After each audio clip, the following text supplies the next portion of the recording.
Party రాష్ట్ర నాయకులు, రైతు సంఘం రాష్ట్ర నాయకులుగా, అట్లాగే ఖమ్మం జిల్లాలో మధిర నియోజకవర్గంలో ఆ ప్రాంతంలోని ఉద్యమ నాయకుడిగా పనిచేసినటువంటి రామారావును హత్య చేసి 2 నెలల పైగా గడిచినప్పుడు కూడా నిందితుల్ని అరెస్ట్ చేసేటటువంటి విషయంలో ప్రభుత్వం నిర్లక్ష్యంగా వ్యవహరించడమే కాకుండా హంతకులు ఎవరు అనేటటువంటి అంశాన్ని తేల్చడం అనేటటువంటి జరగడం లేదు. ఈ హత్య జరిగినటువంటి ఆ రోజే ఈ హత్యకు కారణం ఎవరు అనేటటువంటి విషయాన్ని అతని భార్య వినతి పత్రం ఇచ్చినప్పటికీ వాటి మీద విచారణ జరగడం లేదు. ఒత్తిడి జరిగితే పిలిచి నామమాత్రంగా పోలీస్ స్టేషన్కి పిలిపించి మాట్లాడి మళ్ళీ పంపించేశారు. ఆ తర్వాత విచారణ అంతా కూడా బంధువుల చుట్టూ వారి చుట్టే తిప్పేటటువంటి ప్రయత్నం చేస్తున్నారు. ఆ గ్రామంలో పోయినసారి జరిగినటువంటి ఎన్నికల్లో వాళ్ళు గెలిచారు. ఈసారి మళ్ళీ జరగబోతున్నటువంటి ఎన్నికల్లో సిపిఎం పార్టీ బలపడింది, మళ్ళీ గెలుస్తుంది. అంతకుముందు ఒకసారి గెలిచిన తర్వాత చాలా సంవత్సరాలు సిపిఎంఏ ఆ గ్రామానిలో బలమైన పార్టీగా ఉంది. మొన్న వరకే ఓడిపోయి వాళ్ళు గెలిచారు. ఇప్పుడు మరోసారి సిపిఎం గెలిస్తే ఇక మాకు కాంగ్రెస్ పార్టీకి అక్కడ రాజకీయ భవిష్యత్తు ఉండదని ఆ ఉద్దేశంతోనే అక్కడ రాజకీయంగా జరిగినటువంటి హత్య ఇది. ఆ రూపంలో వాళ్ళు కాంగ్రెస్ పార్టీకి సంబంధించినటువంటి వాళ్ళని హత్య చేశారు. హత్య చేసినటువంటి నిందితుల మీద ఆరోపణలో విచారణ జరగకుండా వాళ్ళని ఆ రకమైనటువంటి విచారణ జరిపి ఉండింటే ఈ పాటికే నిందితులు ఎవరు అనేటటువంటి స్పష్టత వచ్చి ఉండే. అట్లాగే ఈ విషయాల పట్ల నిర్లక్ష్యంగా వస్తుంది. నిందితుల పట్ల విచారణ జరగడం లేదు. పోలీసు అధికారులు, కమిషనర్ కూడా సరిగా వివరించడం లేదని చెప్పి జిల్లా వ్యాప్తంగా మండల స్థాయిలో, జిల్లా స్థాయిలో అనేక రూపాల్లో నిరసన కార్యక్రమాలు ఇవన్నీ కూడా జరుగుతూ ఉన్నా ప్రభుత్వం స్పందించడం లేదు. ఒక రామారావు హత్యనే కాదు, ఆ మధిర నియోజకవర్గంలో అంతకుముందు ఒక 2-3 సంవత్సరాల్లోనే సిపిఎం నాయకుల్ని, ముఖ్యమైన నాయకుల్ని, సిపిఎం బలంగా ఉన్నటువంటి గ్రామాల నాయకుల్ని 3 హత్య చేశారు. ఈ హత్యలు జరుగుతూనే ఉన్నాయి. ఈ హత్యలంతా కూడా 2-3 సంవత్సరాల నుంచే జరుగుతున్నాయి. ఆ ప్రాంతంలో సిపిఎం పార్టీ ఉద్యమాలు, ఆందోళనలు, పోరాటాలు పెరుగుతున్న కొద్దీ ఒక ప్రత్యామ్నాయ శక్తిగా ఎదుగుతున్నటువంటి దాన్ని సహించలేక అటువంటి కేంద్రాల్లో, బలమైనటువంటి కేంద్రాల్లోనే హత్యలు చేస్తూ, హత్యల ద్వారా ప్రభుత్వం ఉంది కాబట్టి, అండదండలు ఉన్నాయి కాబట్టి కేసుల్ని లేకుండా చేయొచ్చు, వాటన్నిటి నుంచి బయటపడడానికి అవకాశం ఉన్న సమయాన్నే ఈ ఉద్యమాలని, అంటే ఇక పోరాడేటటువంటి నాయకుల్ని హత్యలు చేసుకుంటా పోయేటటువంటి కార్యక్రమం జరుగుతుంది.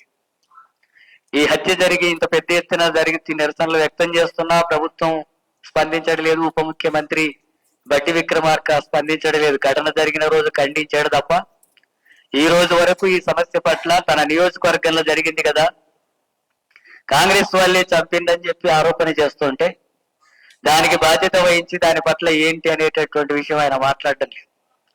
ఆయన నియోజకవర్గంలోనే 3 హత్యలు జరిగినాయి ఈ రామారావు హత్యతో పాటు. అట్లాగే ఇటీవల జరిగిన గ్రామ పంచాయతీ ఎన్నికలన్నిట్లో కూడా ఆ గ్రామాల్లో సిపిఎం పార్టీ గెలిచిన దగ్గర ఒక ప్రదర్శన చేసినా, ఇంకో కార్యక్రమం చేసినా, లేదా క్యాంపెయిన్ సందర్భంగా జరిగేటటువంటి విషయాల పట్ల జరిపి దాదాపు కేసులు పెట్టేసేయడం, 307 కేసులు, చిన్న చిన్న ఘటనలు జరిగినా 307 కేసులు పెట్టడం, సిపిఎం నాయకులే తలలు పగిలినా, 8 కుట్లు పడ్డా కూడా, చేతులు విరిగినా, కాళ్ళు విరిగినా, గాయాల పాలైనా వాళ్ళ మీద మళ్ళీ 307 కేసులు.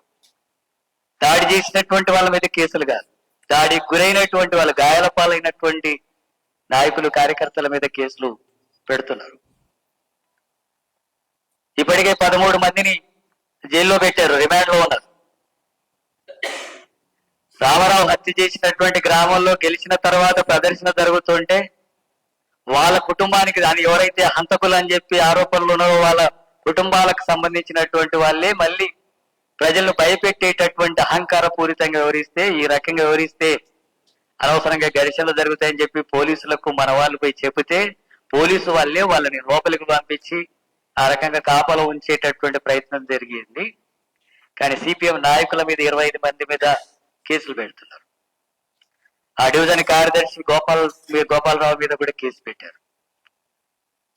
ఘర్షణ జరుగుతుంది, ప్రజలంతా ఎమోషనల్ గా ఉన్నారు, అనవసరంగా వాళ్ళు మళ్ళీ రెచ్చగొడుతున్నారు అని పోలీసులకు పోయి చెబితే పోలీసులు కూడా అది గమనించి వాళ్ళను లోపల పెడితే ఆ గ్రామంలో మళ్ళీ మన వాళ్ళ మీద 25 మంది మీద కేసు పెడుతున్నారు.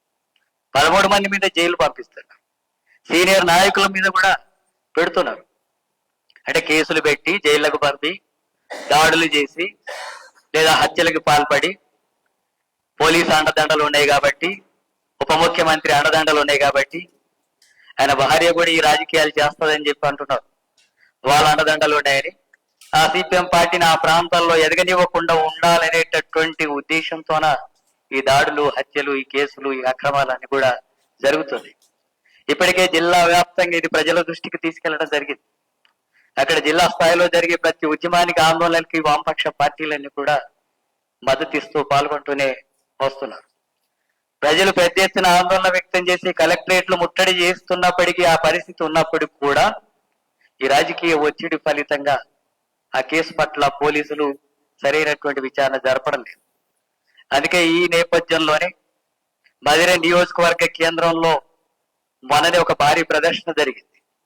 ఈ దాడులు జరుగుతుంటాయి, కేసులు పెడుతున్నారు, మా వాళ్ళనే జైళ్ళలో పెడుతున్నారు, అక్రమ కేసులు పెడుతున్నారు, వాటిని అన్నింటిని కూడా ఎత్తేయాలా, రామారావు హంతకుల్ని అరెస్ట్ చేయాలని చెప్పి మధిర నియోజకవర్గ కేంద్రంలో ఒక భారీ ప్రదర్శన నియోజకవర్గ స్థాయి ప్రజలందరూ కూడా సమీకరించి ప్రదర్శన పెడితే ఎక్కడికక్కడ గ్రామాన్నంతా కూడా పోలీస్ పికెట్లు పెట్టి, బారికేడ్స్ పెట్టి ఎవరిని రానివ్వట్లేదు.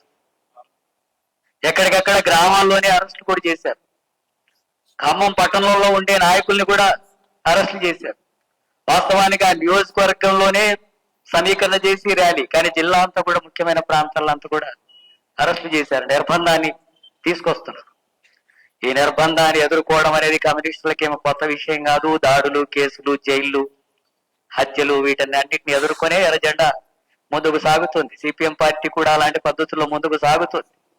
అయినా ఇలాంటి పద్ధతుల్లో దీన్ని అణిచివేస్తామని చెప్పి అనుకుంటే ఆ రకంగా కుదరదు అని చెప్పి ప్రజా ఉద్యమాన్ని ముందుకు తీసుకురావాల్సినటువంటి అవసరం ఉంది. వామపక్షాలంతా కూడా కలిసి పోరాడాల్సినటువంటి అవసరం కూడా ఉంది.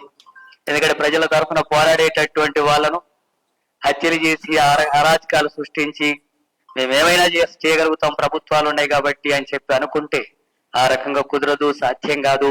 ఈ ప్రతిఘటించాల్సి వస్తుంది, ఈ ప్రతిఘటనోద్యమాలు వస్తాయి, జాగ్రత్త అని చెప్పి హెచ్చరించేటటువంటి పద్ధతుల్లో మనం ముందుకు సాగాల్సినటువంటి అవసరం ఉంది. ప్రజల తరఫున ఆ రకంగా పోరాడాల్సిన అవసరం ఉంది. పోరాడేటటువంటి వాళ్ళ పక్షాన అట్లా మనం అందరం కూడా నిలబడాల్సిన అవసరం ఉంది. ఒక కమ్యూనిస్టుల పట్లేగా ప్రజాస్వామిక ఉద్యమాల పట్ల ప్రజల తరఫున నిలబడి పోరాడేటటువంటి వాళ్ళని ఎవరిని హత్యలు చేసినా అలాంటి హత్యలకు వ్యతిరేకంగా మనం నిలబడి పోరాడాల్సినటువంటి అవసరం ఉంది. ఈ నేపథ్యంలోనే ఇక ఆ స్థాయిలో, జిల్లా స్థాయిలో జరుగుతున్నటువంటి కార్యక్రమాలు అనేకం జరుగుతూ ఉన్నాయి, భవిష్యత్తులో కూడా జరుగుతాయి. అయినా సరే ఈ స్థాయిలో కాకుండా ఇప్పుడు రాష్ట్ర స్థాయిలో కూడా ఈ అంశాన్ని ముందుకు తీసుకురావాలని రాష్ట్ర ముఖ్యమంత్రి ఉన్నాడు, అట్లాగే ఆయన హోంశాఖ మంత్రిగా ఉన్నాడు.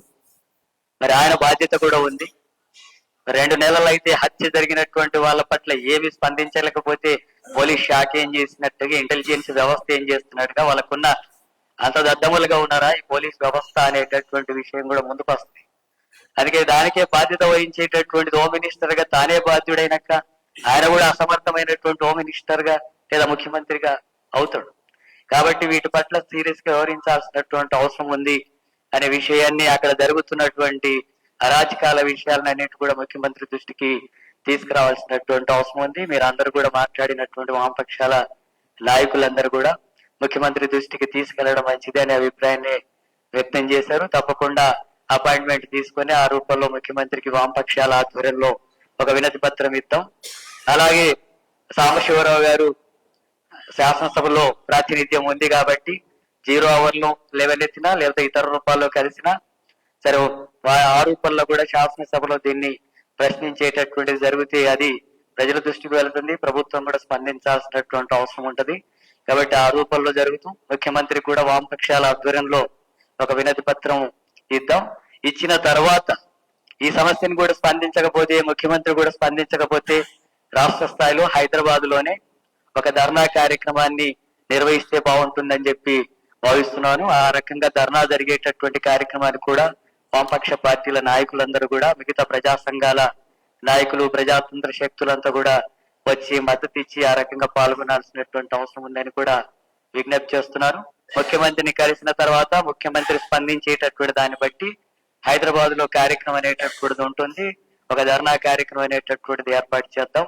ధర్నా కార్యక్రమం తర్వాత కూడా ఏమీ స్పందించకపోతే ఇది రాష్ట్ర వ్యాప్తంగా కూడా నిరసన కార్యక్రమాలకు మనం ముందుకు పోవాల్సి ఉంటుంది. వాటన్నిటిని కూడా మీరు సహకరించి ఆ రకంగా ముందుకు సాగేటట్టుగా కృషి చేస్తారని, మీ అందరూ కూడా పాల్గొని ఈ ఘటన విషయంలో సిపిఎం పార్టీ నాయకుడి యొక్క హత్యకు సంబంధించినటువంటి విషయంలో సంఘీభావం తెలియజేస్తూ హంతకులను అరెస్ట్ చేయాలని చెప్పి ప్రభుత్వం మీద ఒత్తిడి తీసుకొచ్చేటటువంటి పద్ధతుల్లో నిర్వహిస్తున్నటువంటి రౌండ్ టేబుల్ సమావేశానికి హాజరై మీ అందరూ కూడా హాజరవుతున్నందుకు రాష్ట్ర పార్టీ తరఫున ధన్యవాదాలు తెలియజేస్తున్నాను. భవిష్యత్తులో జరిగే కార్యక్రమాలకు కూడా మీరు అందరూ కూడా ఆ రూపంలోనే సహకరించాలని చెప్పి విజ్ఞప్తి చేస్తూ ఈ అవకాశం ఇచ్చినందుకు ధన్యవాదాలు తెలియజేస్తూ ముగిస్తున్నాను. విశ్లీ గారికి ధన్యవాదాలు. ఇప్పుడు